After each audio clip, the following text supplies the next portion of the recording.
alert, red alert. All hands to the battle station.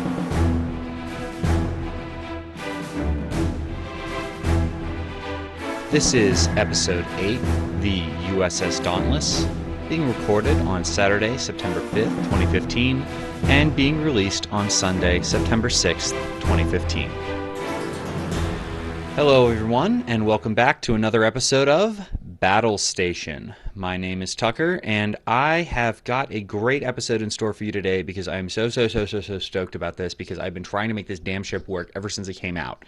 I don't think we're going to be totally happy with how I've managed to do that, but, well, it is what it is. So, basically, the USS Dauntless was very disappointing to a lot of people when it was first previewed. It came right around, a series of waves that had been, they had playable stuff in them, and people were excited about, and so this it let a lot of people down, and it was actually one of the original inspirations for Battle Station. I tried very hard to get this to work, but I couldn't find something. Basically, I couldn't find something that only the Dauntless could do. I couldn't find something that basically it was like, you remember in some of the early episodes, which was sort of a series of ships, all of which were just basically variations on the same theme of rolling a certain number of attack dice with a certain amount of quality. And so here is a build that basically is uniquely Dauntless. It takes advantages of a lot of different facets of the Dauntless and the nature of the beast. So let's go over the ship. For today's episode, let's just go ahead and get started. All right, USS Dauntless. It is a Dauntless class. It is an independent ship, and I'm just going to pause here and say you have no idea how confusing it is to have an independent ship named the USS something. I tried to put dorsal phase array on this so many times, and it just didn't work because, that can only go on Federation ships, which the USS Dauntless is not. It's an independent ship, costs 26 points. Obviously, it's unique. It has a name.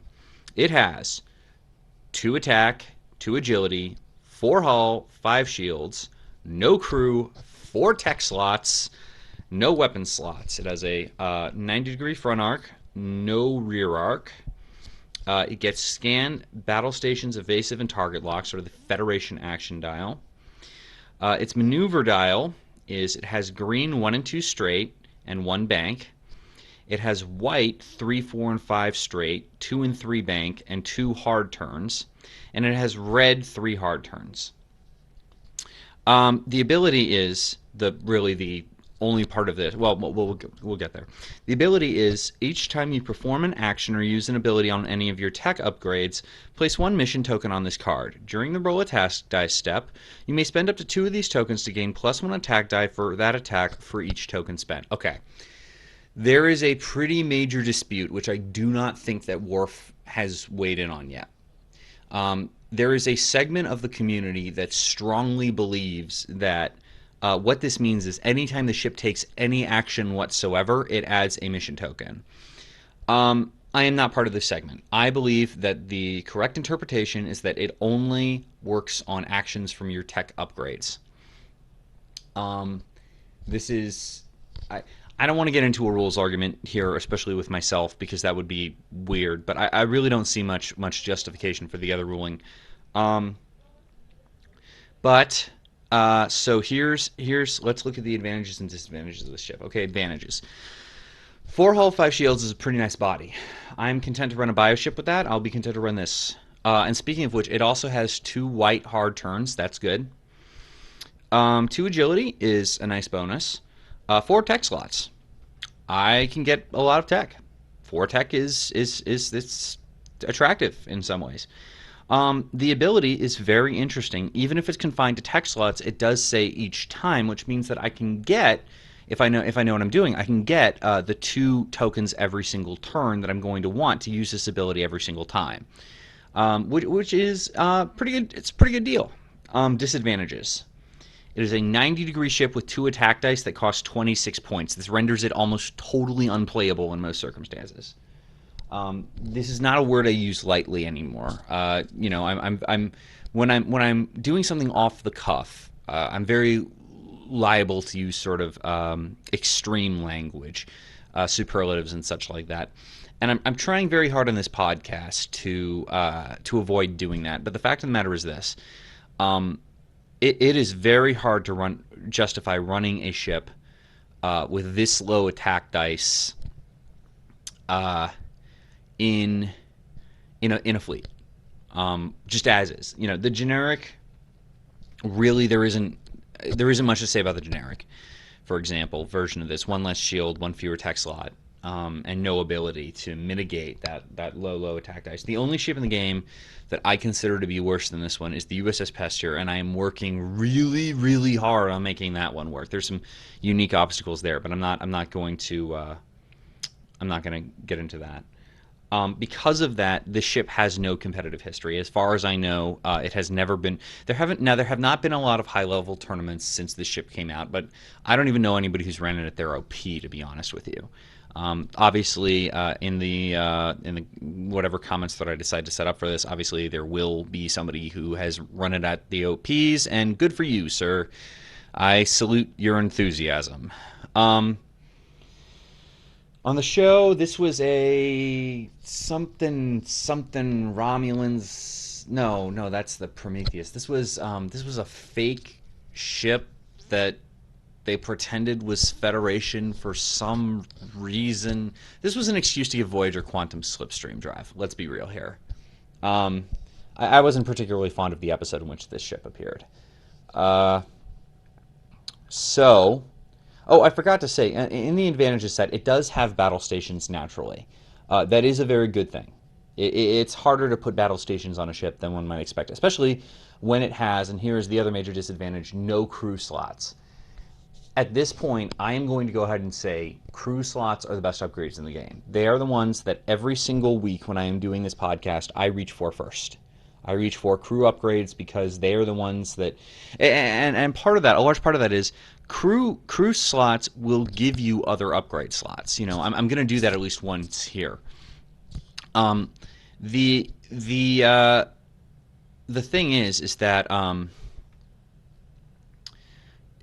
you can get tech slots. It's really easy to get tech slots from crew these days. You can get weapon slots. But you can't. There are very few things in the game that add crew slots besides captains and resources, and that's a pretty big commitment. So while I do love 4 tech slots, I dislike 0 crew slots. But let's see what we can do with this beauty once we try to figure out how to take advantage of her. Because spoiler alert, there is one thing she is set up to do really, really well. Now I'm gonna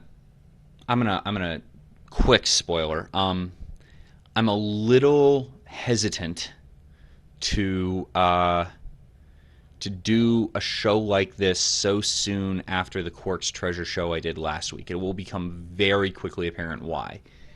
But number one, I want to get the Dauntless out, and number two, this is a nice little thing to fill in the gap because the Phoenix got previewed. There's nothing there that I really want to work with on Battle Station, simply because most of the utility of those upgrades is pretty obvious, and I try to go for some of the less obvious uses. And I have reason to believe that I will have much more interesting things to talk about in the near future. So let's get down to business to deal with the Dauntless. So first thing we're going to do, obviously, the ship itself is 26 points. Now, one of the major mitigating factors here is I have no crew slots. This is not great. So I'm going to turn right around and use an old friend. Weyoun!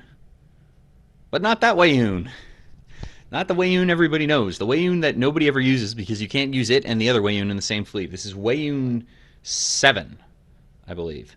Yes, he is a skill 7, cost 5 captain. He is unique, and he does come with an elite talent, unlike his disably counterpart. His ability is add up to 2 additional crew slots to your ship's upgrade bar. The cost of these upgrades is -1 SP each if they are Dominion crew upgrades. Now there is a small. I will post a small sort of quibble here. I am not 100% sure that this. There is an interpretation of this card wherein both of the upgrades have to be Dominion to get that discount. I cannot recall off the top of my head if Worf has ruled on that. I do not believe that they have. So I'm going to assume that this works. Because I'm going to use one crew member that's Dominion, one crew member that's not. The Dominion crew member I have used does not particularly matter. I have picked Ixtana, who is a 2-point upgrade off the 4th Division battleship, who says, Action! Disable this card to flip over all critical damage cards assigned to your ship. I have done this because we're going to be dealing with an elite talent. And there are some crits out there that can affect elite talent usage, and this just helps with that. The other two, frankly, the only other choice I'd really go with on this ship is Bohica. But we're going to be using your action for something else, and for once we're not going to get a billion actions on the same turn with the build. And so Bohica is a valid choice on this ship because the ship does have battle stations, which means that he's really good quality just all by himself.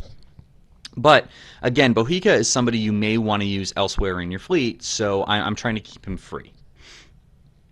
All right. So the other crew member I want to put on here is Sakona, our old friend who gives us 1 weapon slot and discounts all weapons with a cost of less than 5 or less by 2 points. I'm going to use that weapon slot to put on our old friend Type 8 Phaser Array. When attacking with a primary weapon, roll +1 attack die. Can only go on a ship with a primary attack of 3 or less. And this is sort of just a standard package I'm using, just sort of to mitigate the starting 2 dice. So we're up to 3 dice with our primary attack now, but we haven't really seen what we're going to do to be utilizing the Dauntless's ability, and that's what we're going to do now. So I am going to put a flagship on Weyoun, and it's going to be the Independent Dominion, not flagship, I'm so sorry, Fleet Captain, the Independent Dominion Fleet Captain on Weyoun, which is add 2 additional tech slots to your upgrade bar. They all get a discount of -1 point. And that's also going to make the eventual elite talent free, which is very useful for 5 points. So we've got 6 tech slots. We're only going to use 5 of them because, frankly, I ran out of points. And if there is ever a 1-point Dominion crew released, throw him on instead of Ixtana, and you'll be able to fill that 6th slot. And everybody probably sees where I'm going with this by now, but let's just be totally clear. The first thing I want to add is a card called Jammed Communications. It is an independent tech, costs 5. It's on both Gorn ships, the prize ship and the retail one. And it says, Action. All ships within range 1 to 3 of your ship, including your own, cannot provide or benefit from any text abilities that affect other friendly ships this round. Place an auxiliary power token beside your ship. Okay. This is really, really... So let me back up. I first saw this card used at an OP in Collective OP2, Wolf 359. Where my ex, my girlfriend at the time, was running a bunch of Klingons with the Klingon flagship. She had Gowron and she had Martok, and this guy had a bioship with jammed communications on it, and he just dropped it right into the middle of her formation and used jammed communications every turn, and it completely messed up her build. Ever since then, I have seen this card as one with a lot of potential that is very underused. And I have looked for a number of places to include it.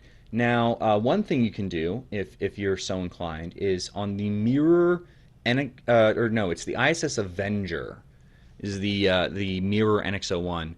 It has a tech slot, and you can throw it on there, and that will actually give the NX-01 a 2 bonus attack die because of the ship's ability. That's a great little support ship you may wish to consider.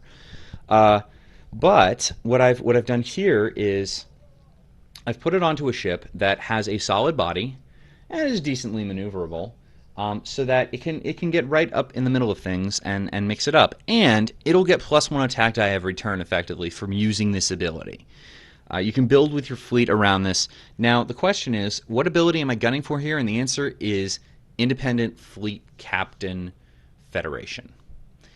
Also, a lot of admirals, but that's the primary one. The ability to stop your opponent's movement, hey Jinx, especially when they're depending on them, is pretty substantial. I'm not sure exactly how this interacts with fleet actions. That again may be something for Wharf. A lot of Wharf heavy stuff on this build. I apologize for that. I didn't really think about that going in. But so that's one tech slot spoke for. So I'm not going to use one. I got Jam Communications. So what about the other four? Well, the other four are all going to be the same card, Shroud. It's a 1-point Dominion tech upgrade that says if one of your Dominion crew upgrades is supposed to be discarded, discard this card instead. That's why we're using Ixtana Rax. We need him to be a 2-point crew upgrade because we've only got 1 point left, which we're going to use with Wei Yun's free talent slot for a free talent that pays the faction penalty. And of course, that is going to be Conditional Surrender. Everybody saw that one coming, I think. So Conditional Surrender, for those who don't know and who weren't listening last week, Ferengi talent, 3-cost base, not unique. When your ship is attacked before any dice are rolled, discard all of your crew upgrades to cancel the attack. You must have at least one crew upgrade on your ship in order to use this ability. All right. So when we use this, we're going to lose Sakona, but that doesn't matter because we only needed her during construction anyway. She's basically blank once the game starts. So every time we're attacked, we're going to Conditional Surrender, and we're going to use Shroud to stop one of the attacks. And that's going to give us another attack die with our Dauntless, too, because that is a tech ability. Now, the reason this is pretty good is, number one, here's why I wanted to put this on the Dauntless. Look, I don't need to tell you why Conditional Surrender is good. Like, we're all sick of seeing Conditional Surrender builds at this point. Why am I putting it on the Dauntless? Number one, it has 4 tech slots space. I mean, come on. But the other reason is the ability to gain attack dice through this is very powerful, especially because, and this is the main thing, Conditional Surrender starts with the expression when you are attacked, when your ship is attacked. I think that means that it may, under current Wharf rulings, be able to be used more than once in a turn. Check with your TO, obviously. But that's why I'm going back to here. This was the original Conditional Surrender build. Before Wei Yun, before Varel, before Sopek, before any of this. This was the original repeat attack cancellation build, was Shroud plus Conditional Surrender. Why am I going back to the old form? Because it's the only way to do it multiple times per turn. It's also, by the way, the only way to do it without using your ship's action every turn. All of the Wei Yun and Sopek variants require you to either re-enable Wei Yun or use Sopek's action every single turn. This is actionless, and in this meta, I think that's pretty dandy. You can get some tech upgrades on Quark's treasure and throw in some shrouds and Conditional Surrender and just load them onto a waiting ship, or start them on the Dauntless as is here. And because the Dauntless is doing the jammed communications thing, it's probably going to be a big target every round, which means that, hey, you know, it's a good thing to put attack cancellation on, because now your opponent has to choose, do they want to attack the thing with attack cancellation that's annoying them and get all their attacks canceled, or do they want to ignore it and take hits from it while they're dealing with something else and still dealing with jammed communications as well? This is, I mean, this is not super. This is not a super fun build to play against. Let me put it this way. This is a little bit more of a competitive build than I would normally build for this show. I mean, anything with Conditional Surrender is going to be. But I really did want to showcase that there are things to do with the Dauntless. And there are things to do with a couple of these cards. We haven't seen any variant of Wei Yun that doesn't disable to save crew for quite some time. I mean, Wei Yun 7 is actually quite good. There are very few things in the game that give you 2 slots at once. And crew slots are at a premium these days. And it comes with the E08 talent, so suddenly Conditional Surrender is free. There are a lot of pieces to this build. Even Ixtana Rax I haven't seen in a while, and you know, he made the cut. Though he will certainly get cut if a 1-point Dominion crew comes out, because that'll give me the 1 point I need to put the other Shroud on there. But yeah, he's, you know, there for now. You know, Bohica, also a real possibility once you run out of things you want to jammed communications in. But yeah, so our whole build overall is the USS Dauntless, 26 points, Wei Yun 7, 31 points. The Independent Dominion Fleet Captain, 36 points. Conditional Surrender, free with faction penalty for 1 total point, so 37. Ixtanarax, 39. Sakona, 41. Jammed Communications, 45. 4 Shrouds for 49, and the Type 8 Phaser Array, which with faction penalty and Sakona's reduction is 1 point for a total of 50 points. So that's our ship for today. And that's basically all I have for you today. I hope you enjoyed the show. As always, if you liked us, go ahead and rate us highly on iTunes. Leave me, comments or whatever. If you have any suggestions, feel free to message me on Facebook or to message me on Board Game Geek. But until then, thank you very much for listening. Stand down, Red Alert, and secure from Battle Station.